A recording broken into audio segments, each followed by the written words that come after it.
So, ladies and gentlemen, I showed certain statistic in my community that there seems to be a lot more younger men becoming more conservative, and for some odd reason, ladies are becoming more liberal.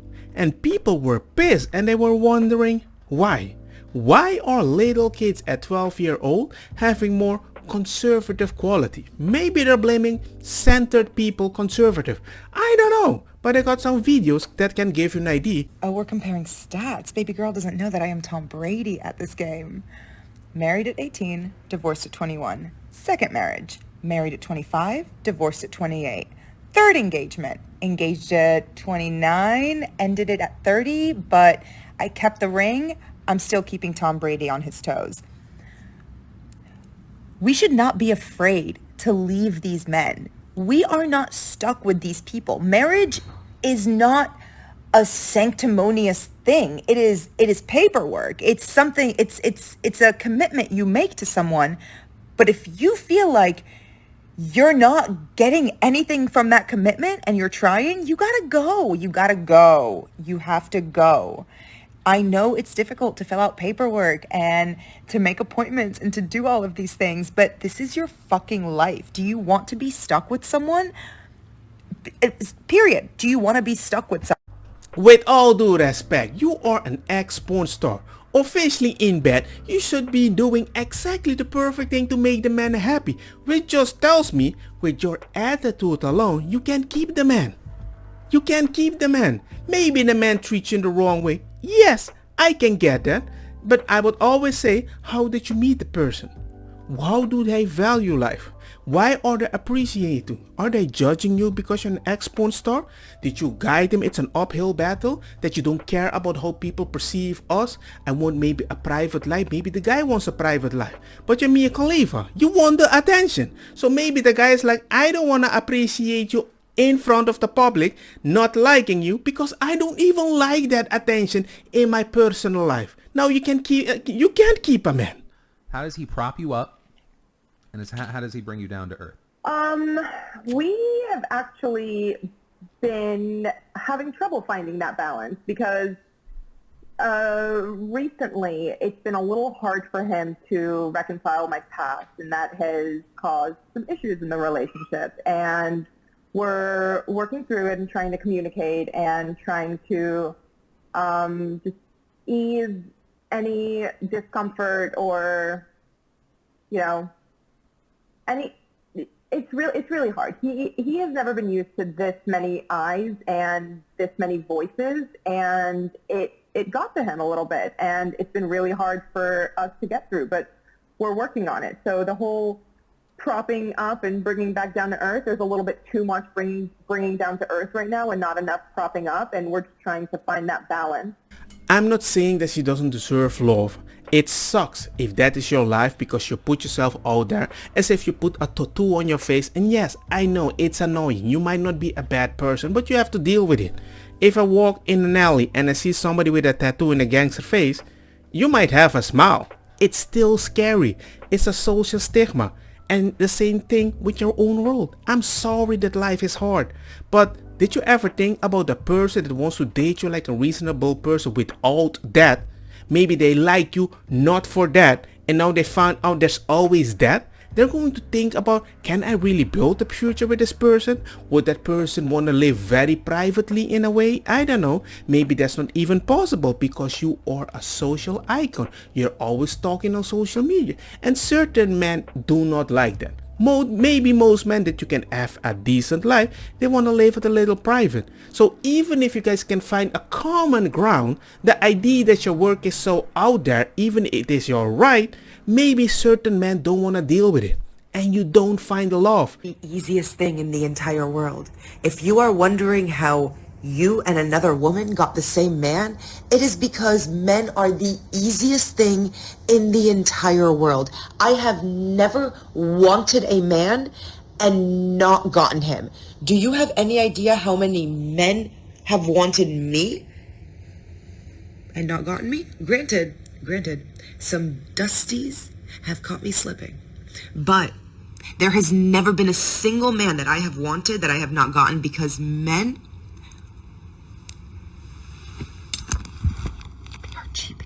This is also another example. Look at this guy. You have to listen a little good. You don't hear him very well. So why don't we ever get back together? We should. No, I think we should. No, it's not a good idea. Are you sure? Yeah, I'm pretty sure. Why do you say that? You crazy as hell. I woke up with a knife on my throat.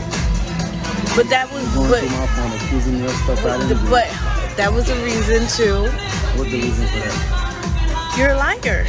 How am I lying? Because you always get Did I caught in give you your the right to put a knife on my throat? Because 2 + 2 doesn't equal 4 with you, baby. It's equaling 6 and something don't add up. So what do you want me to do? No, I'm not trying to kill me.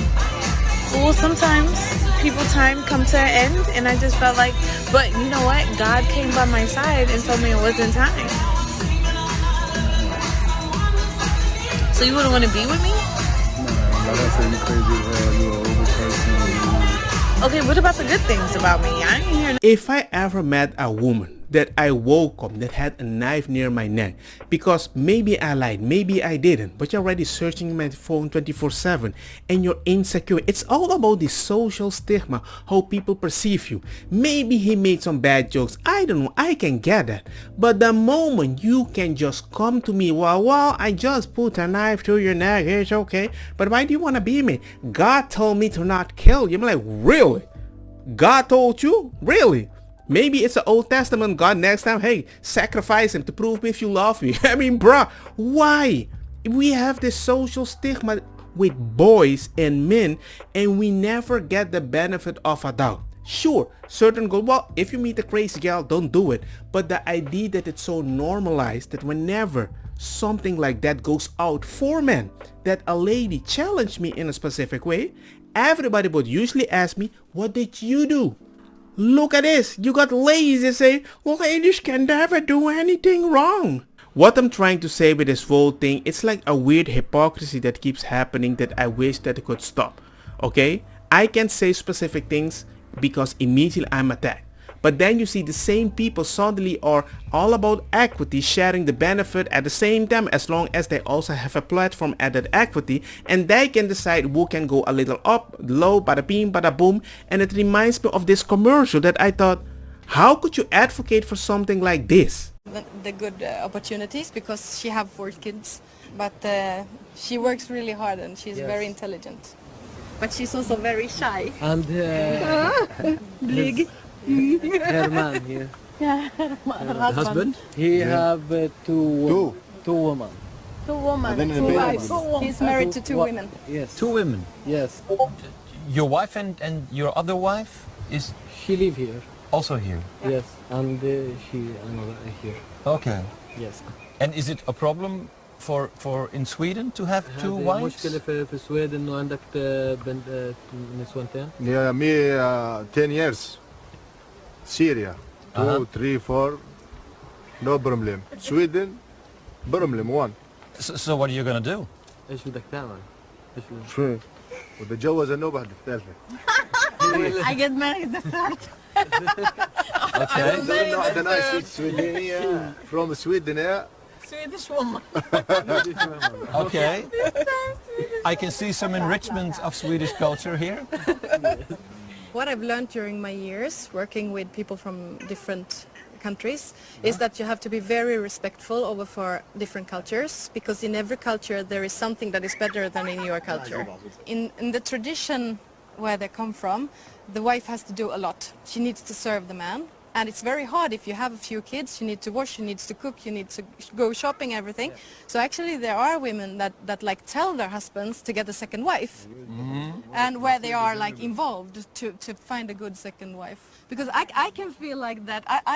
I'm married to 1 man. And yeah, and I have 3 children, sometimes we are 5. So there are days when you are thinking he should Yeah. be taking a second wife? Yeah, absolutely. Or we could have a third adult in the family just to, you know, ease the burden. And you were the first wife? أنتِ أول واحدة؟ And do you give your opinion about the second wife, like okay or no, I don't like her? انت وافقتي هو راح يتزوج لو تزوج بلا موافقة هو بده يتزوج يعني إذا وافقت وإذا ما اخذ وافق And men see this. Men see how you treat them like, hey man, you're also this, you're also that, you have this benefit, so let's us help the other people that we find useful. You have centers that help family, but they help kids and women. They don't help men. That's how you have to see it. It's a weird thing, and men see it consistently. Ladies first, ladies first, ladies first. I'm like, hey. And when I do it properly, hey man, you don't have to do things from the old times. I'm like, huh? How can you be so progressive for yourself? But a man, well, maybe regress a little, do them old school style and everything, but you need to balance it perfectly for everybody differently so we feel safe. And I'm like, it's crazy that kids are going crazy. It feels like back in the day when everybody was pushing Christianity, you create a lot of atheists, right? Now you're pushing men in a specific direction, but you're like saying, we're not doing it. Nobody is recognizing it. And these men have so much distraction. So much. Prawn, gaming, they're gone. Everybody's using their weaknesses to take advantage of them. And I'm like, bruh, even my wife is like, yo, our kids are going to have an interesting time. We need to prepare them mentally, because if we don't, they're just going to be another statistic for everybody to tell them it doesn't exist.